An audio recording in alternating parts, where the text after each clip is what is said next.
এটাই কোনো ম্যাচে স্টিভ স্মিথের খেলা শেষ বল। দুবাইয়ে মোহাম্মদ শামির বলে আউট হওয়ার আগে সেদিন ৭৩ রানের লড়াকু এক ইনিংস খেলেছিলেন, কিন্তু দলকে ম্যাচটা জেতাতে পারেননি। ভারতের বিপক্ষে হেরে চ্যাম্পিয়ন্স ট্রফি থেকে ছিটকে গিয়েছিল অস্ট্রেলিয়া। দারুণ ইনিংসের পরও দল না জেতায় মন ভরেনি স্মিথের, এমনকি হতাশায় ওয়ানডে থেকে অবসরের ঘোষণাই দিয়ে দেন।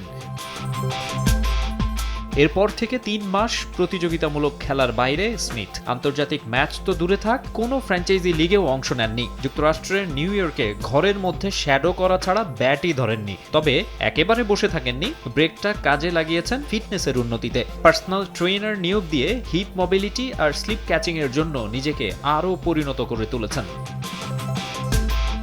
১১ জুন টেস্ট চ্যাম্পিয়নশিপের ফাইনাল দিয়ে আবারও কম্পিটিটিভ ক্রিকেটে ফিরবেন স্মিথ।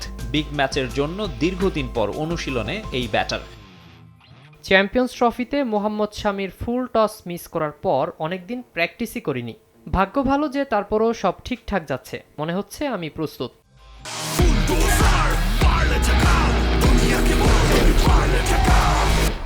বিরাট Kohli, Joe Root, Kane Williamson আর স্টিভেন স্মিথকে নিয়ে ফ্যাবিউলাস 4। ৩ ফরম্যাট মিলিয়ে তাদের মধ্যে তারকা খ্যাতি, রান অর্জনে এগিয়ে কোহলি। তবে কেবল যদি টেস্ট ফরম্যাট ব্যাটিং বিবেচনায় নেওয়া হয় তাহলে টপে রাখতে হবে স্মিথকে। গেল কয়েকটা বছর উড়ন্ত ফর্মে থাকা রুটের সমান ৩৬ সেঞ্চুরি অজি গ্রেটেড। সাউথ আফ্রিকার বিপক্ষে টেস্ট চ্যাম্পিয়নশিপের বিগ ফাইনালেও তার ব্যাটে রানের অপেক্ষায় থাকবে অস্ট্রেলিয়া দল।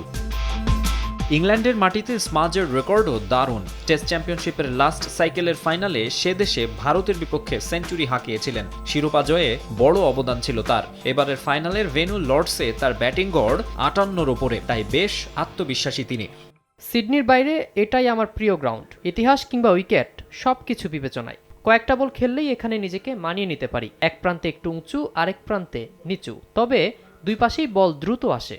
প্রথম দল হিসেবে একাধিক টেস্ট চ্যাম্পিয়নশিপ শিরোপা জয়ের সুযোগ হাতছাড়া করতে চায় না ডিফেন্ডিং চ্যাম্পিয়নরা। মাইটি অজিদের সাফল্যের মুকুটে আরও একটা পালক যোগ করতে লর্ডসে ব্যবধান গড়ে দেয়া ব্যাটিং করতে চান run machine Steve Smith. Maksum Alam Khan, Somoy সংবাদ।